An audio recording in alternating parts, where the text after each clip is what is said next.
Olá, estamos em mais uma live aqui do programa Parlamento Aberto, desenvolvido pela Câmara de Vereadores de Piracicaba, voltado aí à transparência pública e à participação popular.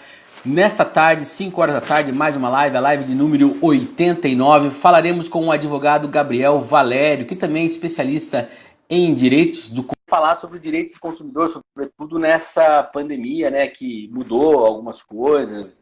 Teve várias questões, né? Olá, Gabriel, tudo bem? Olá, boa tarde, Eric. Tudo bem e você?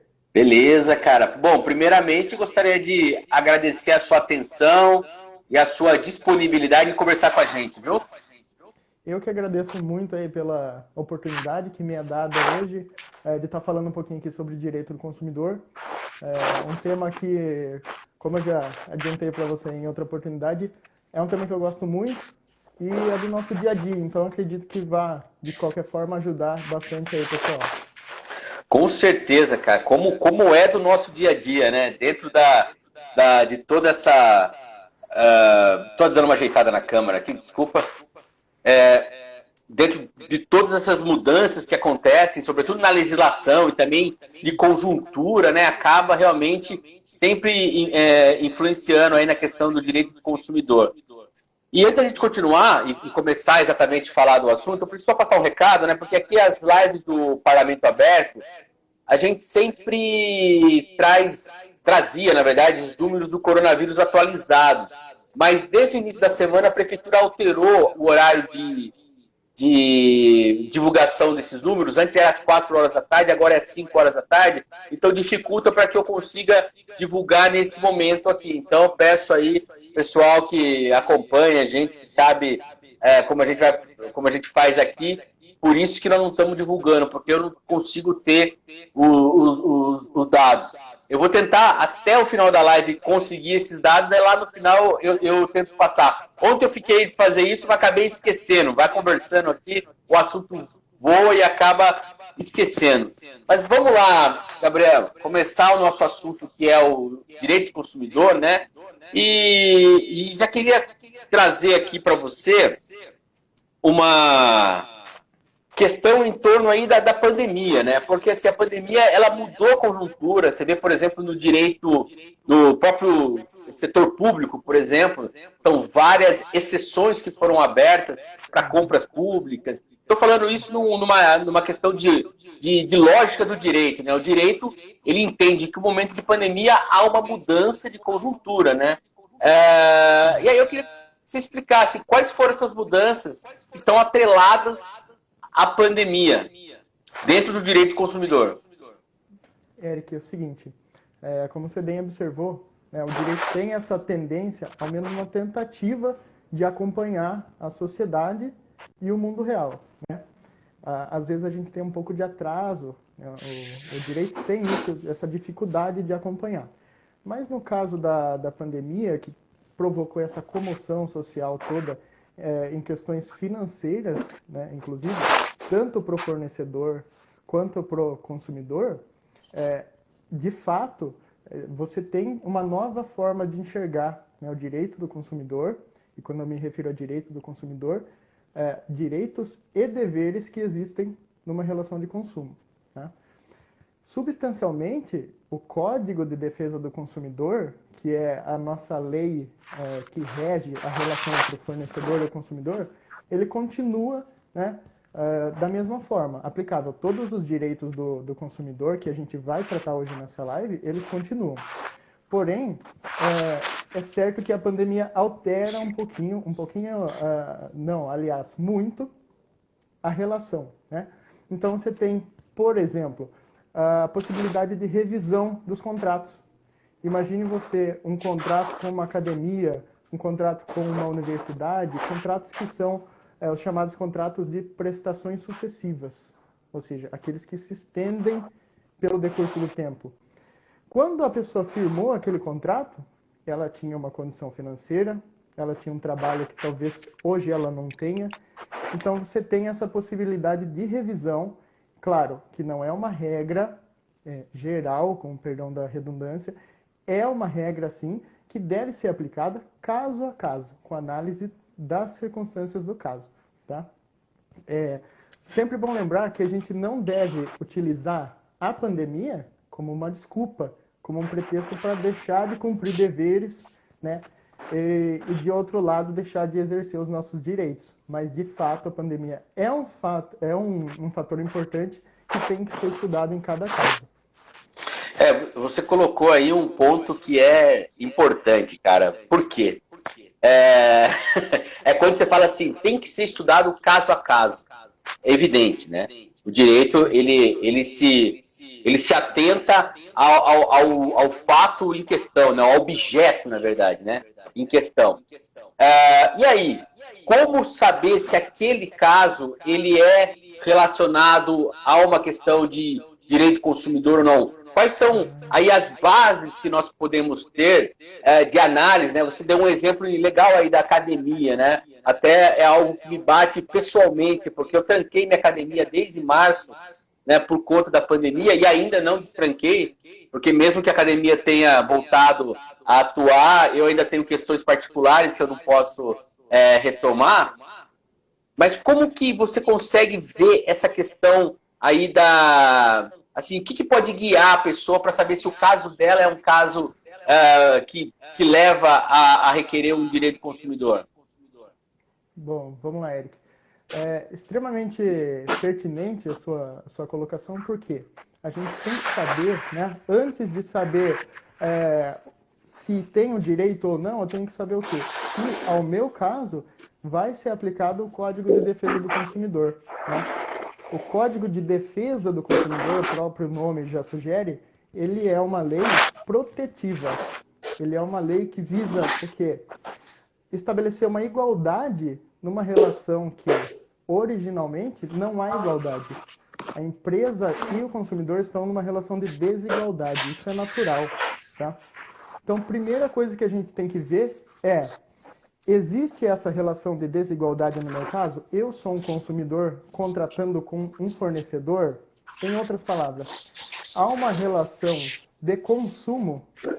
Se for constatada essa relação de consumo, aí sim a gente parte do pressuposto que é aplicável o Código de Defesa do Consumidor, e então a gente vai ter toda uma normativa, toda uma regência especial que vai facilitar um pouquinho as coisas para o consumidor, que é um sujeito vulnerável nessa relação de consumo, e vai impor alguns deveres fortes ao fornecedor. Porque, querendo ou não, sendo o Código de Defesa do Consumidor naturalmente defensivo ao consumidor, precisa existir essa intenção realmente de proteção do consumidor. Não é injustiça, né? Você proteger um sujeito que naturalmente está mais fraco na relação jurídica. Então, resumindo aqui para você, para a gente saber se vai se aplicar o Código de Defesa do Consumidor, tem que se fazer essa pergunta. Eu sou um consumidor contratando com um fornecedor? Em outras palavras, há uma relação de consumo? Beleza. Premissa posta, a gente parte para a próxima análise, que é qual é o meu direito nesse caso.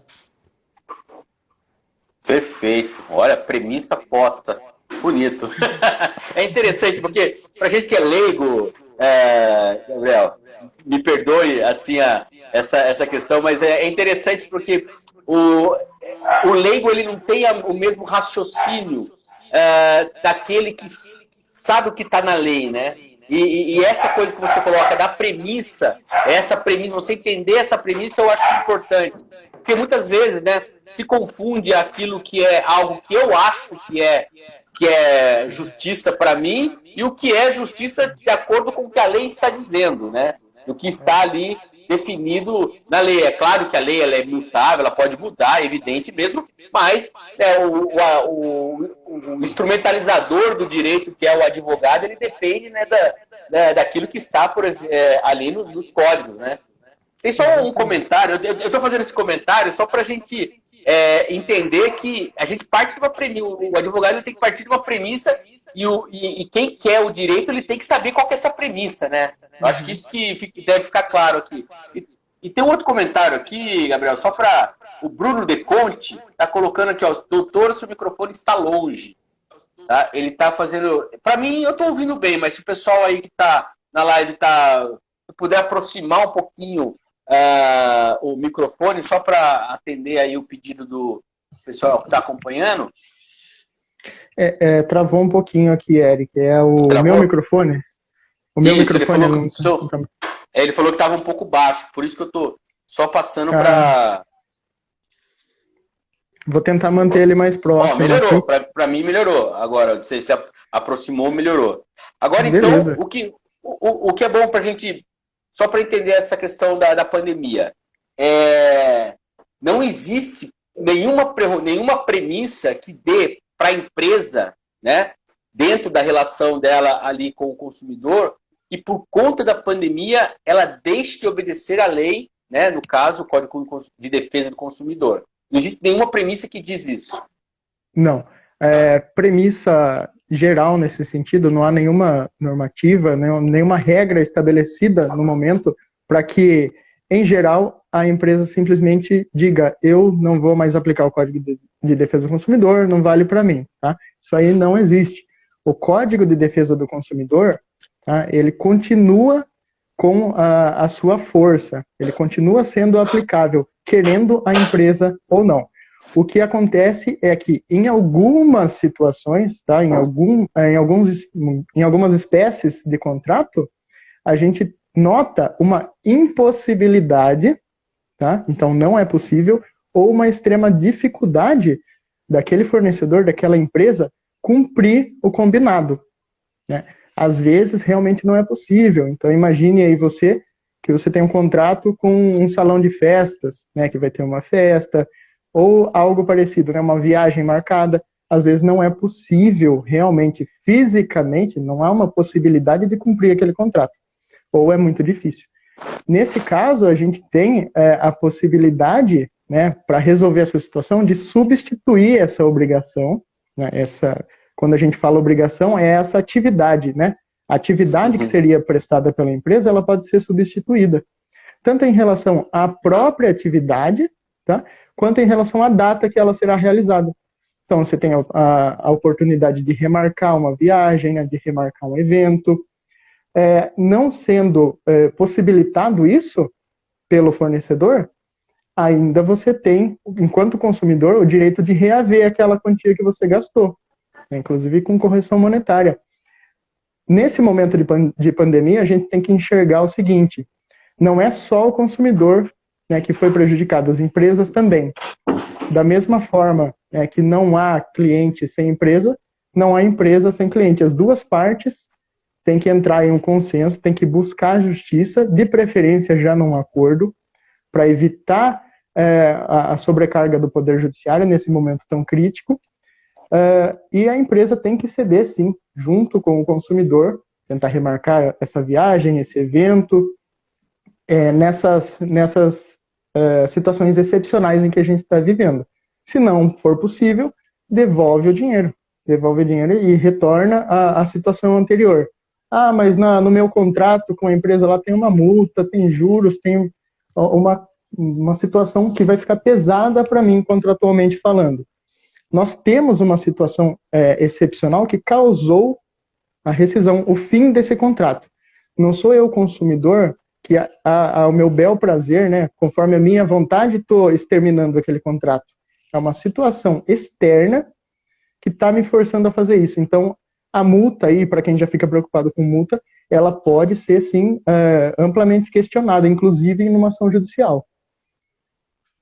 Perfeito, legal. Bom saber disso, viu? Em relação, já que você citou, eu vou até... Olha só como curioso, cara, as coincidências, né? Hoje mesmo, eu pedi uma restituição de um show, estava marcado para novembro e não vai ter o show, evidentemente, né? E vários, na verdade, não só esse. Eu perdi vários shows esse ano que eu gosto de ir em show e acabou, não vai dar certo para nenhum, né? Mas, infelizmente. E aí eu vi que eles preferiram cancelar o evento, né? Já que só existe uma possibilidade da banda voltar para o Brasil, a banda internacional, em 2022. Aí vem a minha pergunta para casar com isso que você está dizendo. Existe um prazo de adiamento? Por exemplo, lá, salão de festas, eu estou com meu casamento marcado. Não vai dar para fazer porque, né, no caso eu não estou com o casamento marcado não, é só um exemplo hipotético. mas não vai dar para fazer, e aí eu vou ter que desmarcar. Tem um prazo que eu possa, e aí vale para show, para casamento, para evento, como que acontece esse prazo de adiamento? Há um ideal, tá estabelecido, esse ideal, quando eu falo ideal, quer dizer que a gente tem que tentar cumprir isso. Tá? Está estabelecido numa nova legislação, vamos dizer assim, que veio com a situação do coronavírus, da pandemia, que é o seguinte, o objetivo é que após a decretação do fim do estado de calamidade pública, né, que a gente vive, após o isolamento social, todas essas questões que nos dificultam hoje, no próximo ano seja remarcado esse evento, esse show. Se não for possível ou se não for da vontade do consumidor, o direito tem que pender para o consumidor. Ele tem a possibilidade aí de cancelamento com a restituição, conforme eu falei para você. Se o cara não quiser esperar, então ele vai ter a restituição dele corrigida, tal, independente se vai ter o show daqui 1 ano ou 2 anos, tal. Sim, ele pode fazer essa rescisão, até porque é um fato extraordinário, no meu entender, um fato que não é da vontade do consumidor. E como o Código de Defesa do Consumidor, que é aplicável, né, nas relações de consumo, ele sempre vai, não é privilegiar, mas atender a necessidade especial do consumidor, entendo eu que sim, há a possibilidade de escolha do consumidor quanto ao cancelamento, com a consequência de devolução do valor gasto. Perfeito, legal, bom. Esse é um tipo de direito, assim, que realmente as pessoas ficam numa dúvida, né? Porque, na verdade, eu gostaria muito que o show acontecesse, né? Mas não vai dar, você tem que resolver de outra forma. Antes de a gente continuar caminhando nessas questões, só um parênteses que eu gostaria de fazer com você. Eu vi, durante o início da pandemia, principalmente, o Congresso, ele se organizou muito forte para refazer algumas questões de leis relacionadas à questão fiscal, de compras públicas.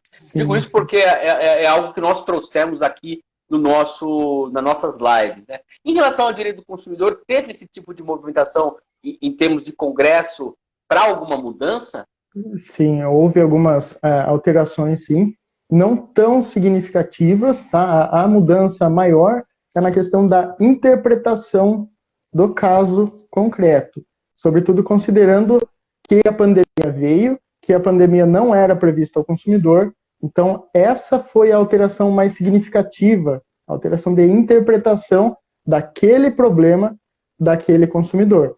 Mas sim, a gente tem aí uma nova legislação que é transitória, tá? Que é transitória no sentido de que ela vem, mas não vai ficar, ela para o momento da pandemia, dispondo algumas regras de direito, não só do direito do consumidor, tá? Mas que também são aplicáveis ao direito do consumidor, que é o nosso regime, se chama, né, o pessoal do direito chama de regime jurídico especial, que veio por conta dessa pandemia.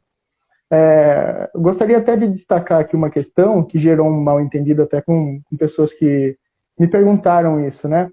Você sabe que tem o direito de arrependimento do computador, do consumidor, perdão, numa compra online, né?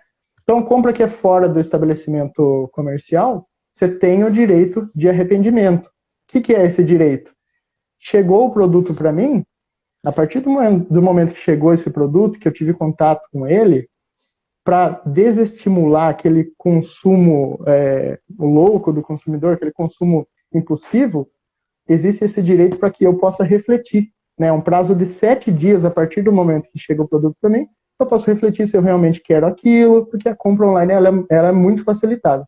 Então, para desestimular um consumo excessivo, tem isso. Na pandemia, houve uma disposição legislativa em relação a isso, dizendo que o direito de arrependimento, em determinados casos específicos, ele seria inaplicável. Mas isso é para questões bem específicas, tá? De produtos perecíveis, né? Principalmente em relação ao direito de arrependimento geral, que se aplica para qualquer tipo de compra online, por exemplo, isso não ocorreu. Então, isso é um boato que surgiu. Eu gostaria de aproveitar essa oportunidade para deixar isso claro, inclusive. Legal, é bom você ter falado, trazido esse assunto nesse momento. Até eu ia falar aqui, né, que estou vendo que tem pessoal que está comentando. A Cássia, ela havia aqui comentado, todo produto que compramos e se arrependermos antes dos 7 dias da compra, tem direito ao reembolso? É a pergunta que ela faz. Aí ela explica o seguinte, eu comprei um curso online, mas me arrependi, porém eu não tive direito de reembolso. Como que acontece nesse caso? Até respondendo aqui já a pergunta da Cássia. Eric, Cássia, o seguinte, o direito de arrependimento do consumidor, ele não é para aquele produto ou para esse produto, tá, específico, ele é geral.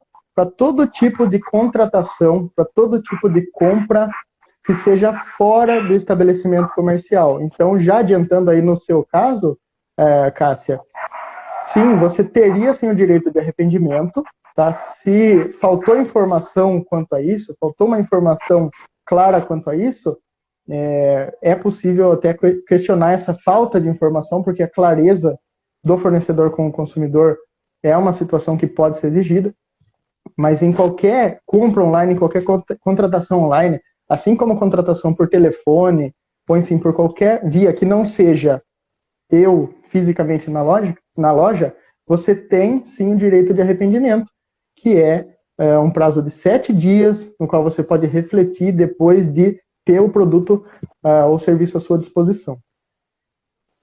Olha só, isso é novo para mim, rapaz, eu não sabia, de verdade.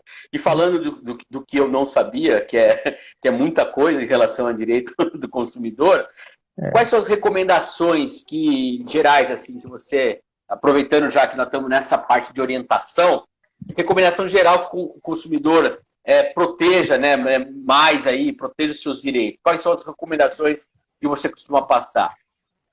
Percebi, por exemplo, ali no começo você falou de ler contrato, né? Aqui já acendeu aquela luzinha, né? Quem lê contrato, né? A gente geralmente não vai ler tudo, né? Não, a gente não lê todo o contrato. Em especial, né? Eu gostaria de fazer uma provocação aqui, quando você baixa um programa na internet. Quem é que lê aqueles termos todos? Nossa. Eu não conheço alguém que leia, e se eu falar para você que eu leio tudo, é mentira. Eu não leio tudo. Então, mas uma questão importante sobre isso de ler contrato. Quando estamos falando de direito do consumidor, e eu já sinalizei a necessidade de clareza, né? O contrato, especialmente aqueles pontos do contrato que podem trazer prejuízo para o consumidor, tem que ser negritado, tá? Tem que ser muito bem destacado. No caso de um contrato longo, você tem direito a ter à sua disposição um quadro, um resumo ali, porque o consumidor, a gente parte de um pressuposto, a gente parte de um ponto inicial seguinte: ele não entende muito bem sobre aquilo que ele está comprando. Quem entende muito bem é a empresa. Então, é a empresa quem não deve se importar só com o lucro, com fazer a venda, com fechar o contrato, mas sim com o bem-estar do consumidor, no sentido de deixar bem claro para ele: olha, tem essa cláusula, se acontecer isso, a consequência é essa. Tudo que for gerar um prejuízo ao consumidor, né, tem que ser muito bem destacado. Mas voltando um pouquinho, você me falou sobre recomendações gerais para que o consumidor seja mais respeitado, consiga exercer melhor os seus direitos. O primeiro ponto é isso que a gente está fazendo hoje, tá? O consumidor tem que se informar. Não o consumidor somente, mas o cidadão, o indivíduo, sobre os seus direitos e sobre os seus deveres, para que ele respeite e seja respeitado. Então aí a gente vê uma grande importância, né, num projeto como o de vocês aí, que não está trazendo só a live de hoje, mas tem diversos atores sociais, né, de mais setores da sociedade, com temas interessantíssimos. Eu dei uma olhada aí no perfil, tem muita coisa interessante, né? A primeira coisa é se informar.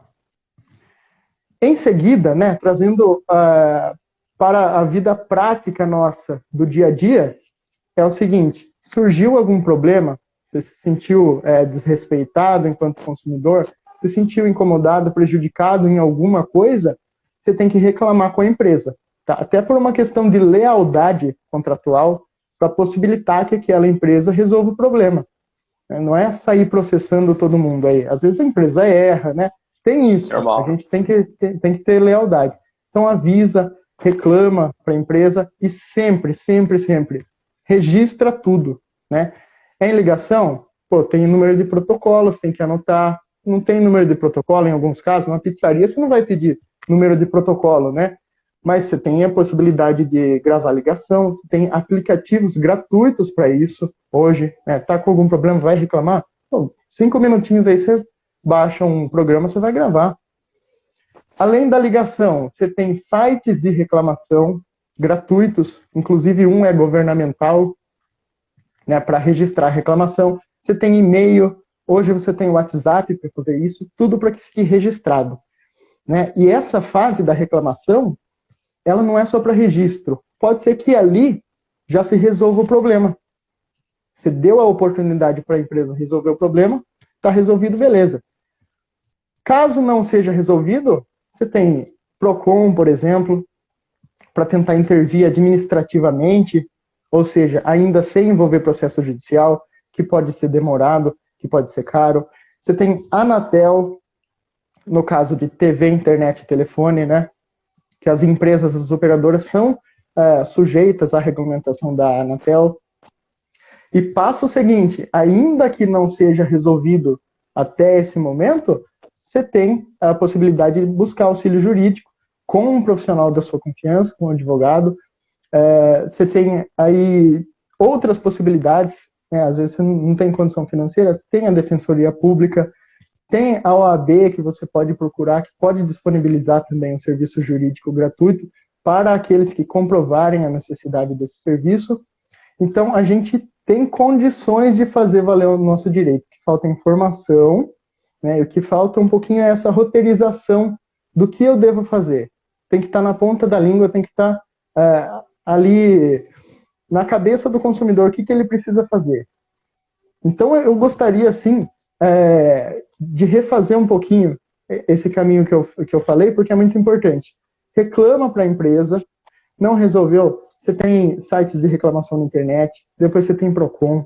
No caso de TV, internet e telefone, você tem a Anatel, e a Anatel resolve muita coisa. Aí você vai tentar alguma coisa no judiciário, em último caso, e se você percorreu tudo isso para resolver o seu problema, inclusive, aconselhável que você pare para refletir se você não tem direito a uma indenização por dano moral, né? Hoje nós temos aí uma valorização do tempo do consumidor, que não pode ser perdido, né? Tem uma teoria muito brilhante, moderna sobre isso, do Marcos de Sony, sobre isso, que é um doutrinador do direito, sobre a valorização do tempo, né? Então muita gente não sabe disso. E também a valorização do âmago, da alma do consumidor, da alma do cidadão. Então a gente luta, a gente faz toda a nossa parte no contrato.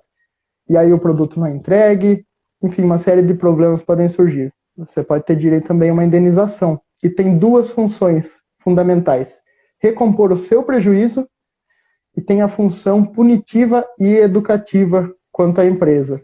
Então a empresa que ela é condenada numa indenização, ela vai pensar duas vezes antes de cometer um abuso contra o consumidor. Ela vai instruir os seus funcionários quanto às normas do consumidor e por aí vai. Tá? Então, são só algumas das providências que podem ser tomadas.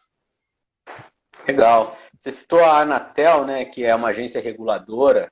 As agências reguladoras têm um papel importante, né, nisso aí. Tem a Agência Nacional de Saúde, a ANS, também tem um papel importante. Também como um local que você pode denunciar, pode fazer uma reclamação. Interessante você ter colocado também as agências. Eu acho que a gente esquece que elas existem, né? E elas existem e estão aí para atender, né? Eu queria, antes da gente continuar aqui, ler aqui um pouco os comentários, porque tá legal, cara. Várias pessoas fazendo comentários interessantes aqui. O Pedro Belato, por exemplo, mandando um joinha para você aqui. A Carolina Ribeiro falando assim, muito boa iniciativa do canal. Obrigado, Carolina, pela aí pelo elogio e tá parabenizando você também. Parabéns pela clareza e pelas informações, doutor Gabriel. E eu digo a mesma coisa, clareza das informações, realmente ela tem razão. O Pedro Belato falando aqui, ó, ótima explanação. A Rejane mandando um oi aqui. Tá, pessoal falando aqui, mandando vários. Eu estou lendo aqui no computador, para mim é mais fácil do que ficar tentando fazer aqui no celular. E a Vanusa, ela está fazendo o seguinte questionamento, ó. É correto o que algumas operadoras e seguradoras de convênio têm feito em relação à pandemia? Aí ela vem. Ao adquirir um novo plano ou migrar, como disse, algumas operadoras e seguradoras pedirem que o beneficiário assine um termo de ciência que poderá não obter atendimento devido à pandemia. Ela pode fazer isso? É uma questão relevante muito boa pergunta, e atual. Muito boa. Isso é muito boa a observação da Vanusa. É o seguinte, como eu já falei aqui, o Código de Defesa do Consumidor, ele tem a tendência, e essa tendência é justa, tá? É justificável, de favorecer o consumidor, né? Quer dizer que, se eu assino um negócio desses, se eu assino um papel que me tolhe, que me tira direitos, esse documento, mesmo com a minha assinatura, ele pode ser anulado. Tá? Inclusive, nesse caso concreto que a Vanusa está falando, porque os planos de saúde, eles já foram informados que eles devem prestar todo o atendimento ao consumidor, inclusive oferecendo, no caso do convênio, os testes que devem ser feitos. Né? Então, todo atendimento aí, em razão da pandemia, ele deve ser realizado e, como eu já mencionei anteriormente, a pandemia não é desculpa para descumprir direito. Não existe isso. Então, mas eu assinei um termo. Tudo bem, fica tranquilo. Esse termo, a gente pode buscar a anulação na justiça e você obtém acesso ao seu direito tranquilamente. Perfeito, legal. E tem uma outra pergunta aqui da Lari Melo, que é o seguinte, no caso, que está relacionado a uma questão que você colocou aqui. No caso de não ter provas, não há como contestar? Como que funciona no caso de você não ter essas provas? É claro que todas as provas elas contribuem, né, para você exercer o seu direito, né? Mas caso não tenha... Olha, Eric, interessantíssima essa questão e é um dos pontos centrais do direito do consumidor, a questão da prova. Tá? Por quê? No processo em geral, em todos os ramos do direito, quando a gente está falando de direito empresarial, enfim, qualquer ramo do direito, em geral, quem alega que algum fato aconteceu é quem tem que provar. Tá? Então, se eu estou alegando eu tenho que provar documentalmente ou por testemunha que de fato aconteceu. No caso do direito do consumidor, como o consumidor é um sujeito vulnerável na relação de consumo, ele não tem todo o sistema informatizado que às vezes as empresas têm, no caso da telefonia, que tem registro de ligações, inclusive tem obrigação legal de manter essas ligações gravadas. No caso do direito do consumidor, você não pode impor ao consumidor, que é uma pessoa simples, uma pessoa comum com um telefone na mão ali, fazendo uma reclamação, que ele seja obrigado a provar tudo o que aconteceu. Até porque o fornecedor, a empresa, tem o dever de fazer a prova do fato negativo. E essas palavras assim, um pouco diferentes, o que quer dizer? O fornecedor que tem que provar que aquele abuso contra o consumidor não aconteceu. Então, inverte-se a lógica justamente para ajudar, para levantar o consumidor naquela relação que eu falei para você há pouco, que é naturalmente desequilibrada. Quem alega prova, nem sempre. No caso do direito do consumidor, se for constatado que a alegação, que o dizer do consumidor parece ser verdade, né, algo crível, se for constatado também que o consumidor tem dificuldades de provar, é a empresa que deve provar o contrário. É a empresa que deve provar que o consumidor está errado. Interessante. Quer dizer que, então, em outras áreas do direito, normalmente quem acusa tem, como fala, o ônus da prova, né? Tem que apresentar essa Exatamente. prova. No caso do direito do consumidor, quando o consumidor requer o seu direito, essa lógica se inverte em favor do consumidor, né? E em demérito aí da empresa, né? Exatamente, perfeita a sua colocação. Inclusive, isso se chama inversão do ônus da prova, né? Ônus é aquele dever que, se eu cumpro, me favorece.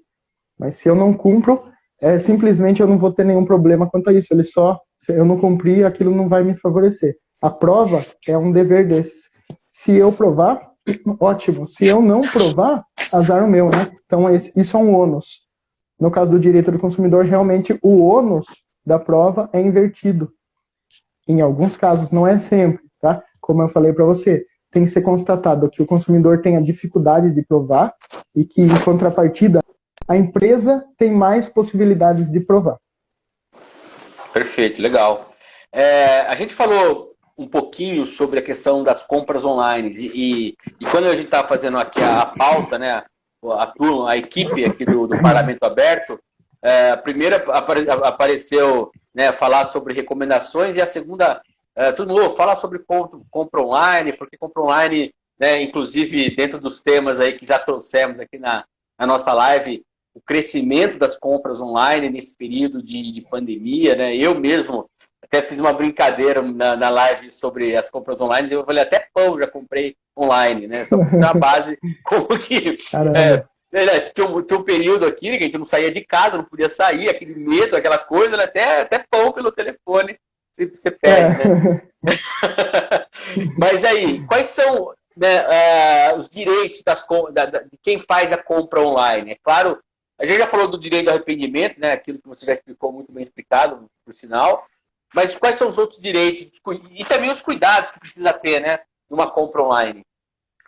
A primeira coisa, em relação a cuidados, tá? Isso eu não estou falando enquanto advogado. Eu estou falando enquanto qualquer pessoa comum que dá um conselho. Verificar onde você está comprando. Né? Verificar. Tem um famoso site de reclamações na internet. Eu nem sei se eu acho que eu posso dizer, não é maldade disso. Eu reclame aqui. Aqui. Então, verifica a reputação da empresa. Né?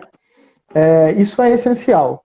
Isso, como eu falei, não precisa ser advogado para fazer. Primeira coisa, verifica com quem você está fazendo a contratação.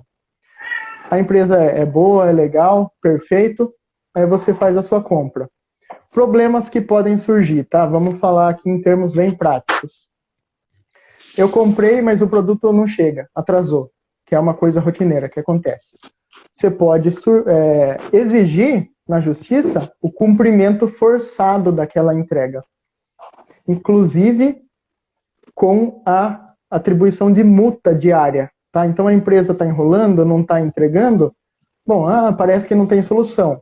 Até que você aperte a empresa com uma multa. Então você entra com uma ação na justiça, o advogado ele vai fazer esse trabalho de expor ao juiz o que está acontecendo e vai dizer, olha, a compra está paga, esse produto é importante, o consumidor precisa desse produto, sem motivo justificado, a empresa está deixando de entregar, então o advogado vai pedir o quê? Que a cada dia de atraso, a empresa seja obrigada a suportar uma multa, ou seja, um valor financeiro. Aquilo pesa no bolso e a empresa acaba entregando o produto, tá? Outra coisa, aí no mesmo sentido, vamos supor que realmente é impossível para a empresa entregar aquele produto, porque acabou, né? Foi um anúncio errado, mas realmente acabou o produto, não tem previsão de chegada, com a pandemia a produção está parcialmente prejudicada também, não tem realmente como cumprir aquela oferta. O que pode ser feito? Aí o consumidor pode fazer o seguinte, eu quero escolher outro produto no mesmo valor, pode escolher um produto no valor mais baixo, pega a parte do dinheiro de volta, é mais caro, paga aquilo que falta, ou se ele teve algum prejuízo com isso, tá? Além do valor do produto, então, às vezes, nem precisa pagar aquele adicional, né? Aquela parte a mais. Além disso, ele pode sempre quebrar aquele contrato, né? Aquela compra online e falar, não quero mais e eu quero meu dinheiro de volta. E aí ele vai ter que ser ressarcido. E o prazo para esse ressarcimento é imediato, né? A empresa não teve enrolação quanto ao recebimento. Não pode ter enrolação também quanto a devolver o dinheiro do consumidor, que a gente sabe é utilizado no dia a dia, até para as coisas mais básicas da vida, principalmente em situação de dificuldades financeiras que muitos estão suportando, né? Trabalhando aí, muitas vezes só para colocar comida na mesa. Legal, legal. Importante essa informação. Antes da gente... só mais uma coisinha, já aproveitando um gancho, né? Por exemplo, você falou de impossibilidade de entrega, né? Está tendo uma greve dos Correios, né? Sim. Pelo menos foi anunciada. Não vi qual que está a adesão, não sei exatamente qual está a adesão a essa greve, mas o que fazer num momento como esse? É possível que, por exemplo, atrase o prazo, né? Normalmente fala, o prazo é de 5 a 10 dias, mas não vai dar por conta do prazo, por conta da greve. Como fazer nesses casos? Poxa, Eric, você acredita que eu tô com problema nesse sentido? Eu fiz compra online esses dias e no outro dia eu fui verificar lá, pesquisando, que a gente gosta de olhar os produtos, né? Tinha um aviso lá que os Correios estão em greve, a entrega pode atrasar, né? É triste a situação, às vezes não tem a resolução que a gente espera, porque mesmo que a lei exista, mesmo que o juiz aplique a lei, às vezes o produto não é entregue, tá? Então, muitas vezes vai ser resolvido na questão da multa, que eu falei para você, até que o produto seja entregue vai ter a multa, tá? E quanto a esse problema do atraso na entrega pelos Correios, entendo eu, tá? Há entendimentos divergentes sobre isso, quanto à responsabilidade. Mas entendo eu que quando o fornecedor ele entra na atividade comercial, ele sabe desses riscos. Ele sabe que tem o risco do transportador, seja um transportador particular, seja os Correios, não entregar esse produto, tá? Entregar e quebrar, várias coisas podem acontecer. E ele sabendo desse risco, está inserido na própria atividade comercial dele o dever de amparar o consumidor, então de prestar todo o auxílio, que o mais básico é o atendimento adequado, ouvir o consumidor, oferecer propostas de solução. Olha, eu tenho uma transportadora alternativa que pode resolver essa situação, eu vou me responsabilizar pelo frete, entendeu? Então essas coisas são o ideal que a gente busca, é o que a gente busca colocar em prática, pela informação, inclusive. Mas, em relação a colocar, a fazer isso acontecer, a fazer o produto chegar, realmente, às vezes, é um pouco difícil. Vai ser resolvido de outra forma, com uma multa, por exemplo. Perfeito. E para terminar essa questão, eu estou vendo que tem pergunta aqui, mas antes de fazer, tem tido muitos casos, né, pelo menos nessa pesquisa que eu fiz aqui, de empresas que na venda online ele não está querendo trocar os produtos. Nossa, eu tô com um probleminha aqui, espera um pouquinho só. Opa, peraí. Desculpa. Ele não tá querendo trocar os produtos por conta desse risco de contaminação e tudo mais. Ou mesmo, a gente teve aqui, eu estou pensando nisso porque teve uma live sobre moda e a professora falou na venda online que tem, às vezes, esse problema de troca, né, por conta de roupa, se é algo muito específico, né? E como tratar nesses casos aí? Bom, no caso da compra online, a troca, ela entra na prática no direito de arrependimento, tá? Então, quem pode mais, pode menos. Se eu quero me arrepender de comprar e exterminar completamente o contrato, eu posso também, além disso, simplesmente trocar o produto. Isso, como eu já falei do risco da atividade, está inserido no risco da atividade do fornecedor. Inclusive, algum prejuízo quanto ao transporte, qualquer coisa assim, corre por conta do fornecedor, da empresa. A pandemia motiva... Ele pode alegar o direito do arrependimento. Pode alegar o direito do arrependimento tranquilamente. Tá? Tem até alguns anúncios, né, algumas vendas online que falam, que diz assim que a troca é por conta do consumidor, aí, algum prejuízo com frete. É até compreensível, né, razoável, mas em relação às normas que a gente tem hoje vigorando no país, e quanto a isso, eu estou falando do direito de arrependimento, o direito de arrependimento permite ao consumidor fazer isso. Quem pode mais, pode menos. Se eu posso cancelar totalmente o contrato, eu posso simplesmente trocar o produto também. Sobre a negativa de troca, né? Levando em conta a pandemia pelo risco de contágio. Não é um fundamento de todo plausível, porque há meios alternativos de eu efetivar essa troca, driblando o risco de contágio, ou pelo menos minimizando ele. Então, pessoalmente, tenho para mim que isso é uma daquelas situações que eu falei para você, que a empresa tenta usar o argumento da pandemia para negar um direito do consumidor. Perfeito. A Lari Mello, ela tem explicando o caso dela aqui, ó, ela falou, ó, no meu caso, tive problemas com frentista de posto que se confundiu e abasteceu meu carro com outro combustível. Ou seja, sei lá, era para ser gasolina, foi álcool. Tem um prazo para eu manifestar, caso futuramente dê problemas no meu carro? Olha que coisa bem específica isso, né? Bem específico mesmo, leva a gente a pensar, né? O Código de Defesa do Consumidor, ele tem todo um aparato de responsabilização do fornecedor. No caso, o consumidor é a Lari, aí indo ao posto abastecer o seu carro, e o posto, o fornecedor. O posto, ele tem o dever de reparar qualquer prejuízo que aconteceu com o carro. Isso é fato, tá? Prazo tem para isso?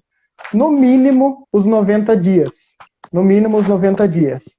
Mas, entendo eu que também é aplicável um prazo maior que existe no Código de Defesa do Consumidor, que é o prazo de 5 anos.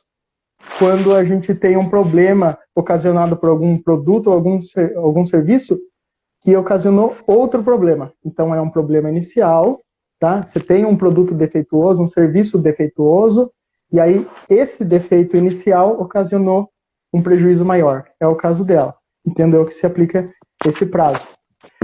Em termos práticos, o quanto antes ela registrar essa reclamação, formalizar isso é melhor, tá? Às vezes você não tem prova ali naquele momento, você não pensou em provar, em fazer prova naquele momento, ou até percebeu depois, né? Chegou lá, o carro começou a dar problema, aí você viu que foi colocado combustível errado.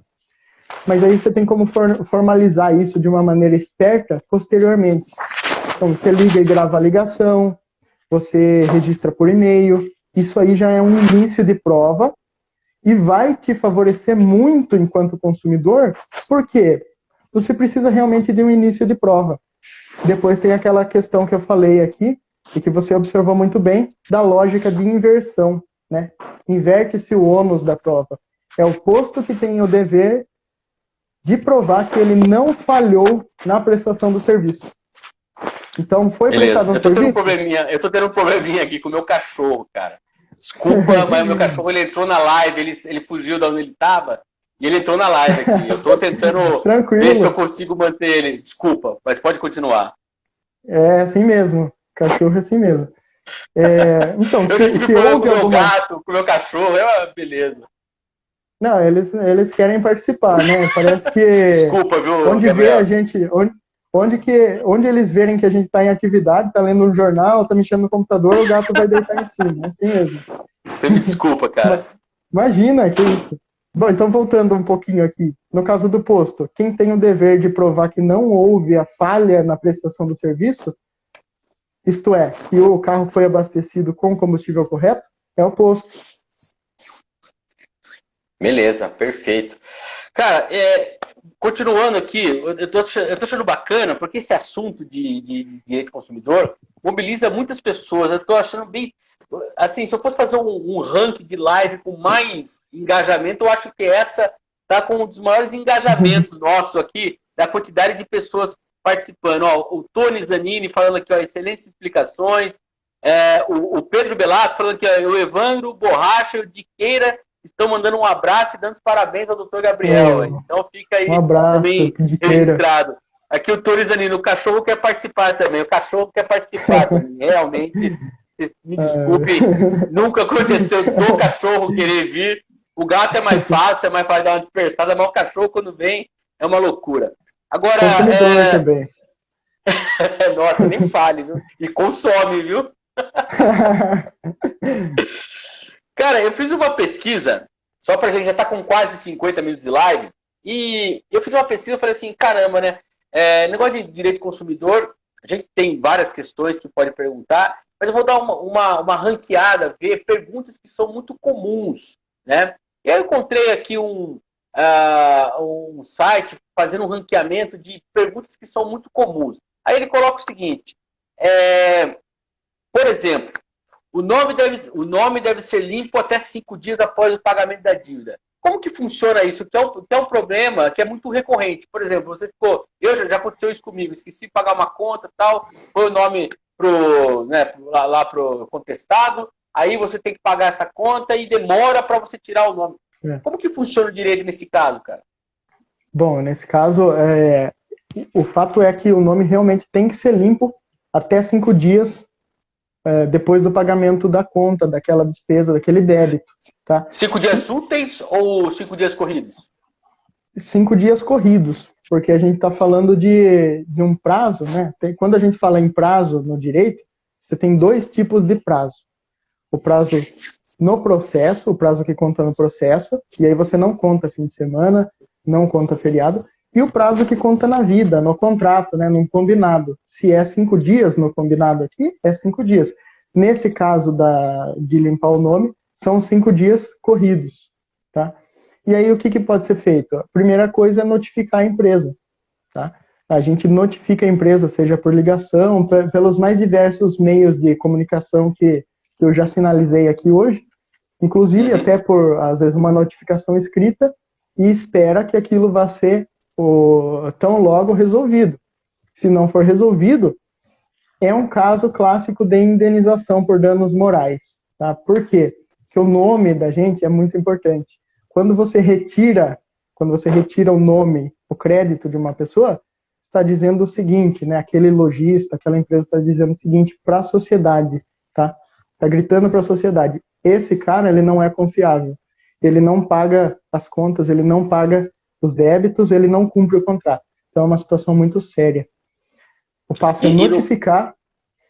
E no caso, só para... Porque assim, quando você está devendo uma conta, você tem que ser avisado que está devendo, né? Antes de ir para no caso, o Serasa, normalmente, que é onde vai, né? Exatamente. Há necessidade de uma notificação por parte da empresa. Fora aquela cobrança ordinária, aquela cobrança comum do dia a dia, que a empresa vai te procurar e vai falar, olha, tem um débito em aberto aqui. Quando você vai negativar alguém, quando a empresa vai negativar, ela tem um dever legal, que é de notificar a pessoa quanto a vindoura negativação.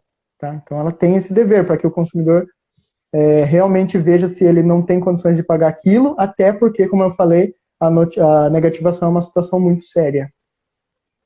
Outra coisa que apareceu que é muito comum reclamação é o tal do valor mínimo para compra no cartão. Isso é possível a empresa pedir ou isso é ilegal? Aquela coisa, ó, acima de R$50 no cartão, abaixo tem que ser no dinheiro. Existe isso?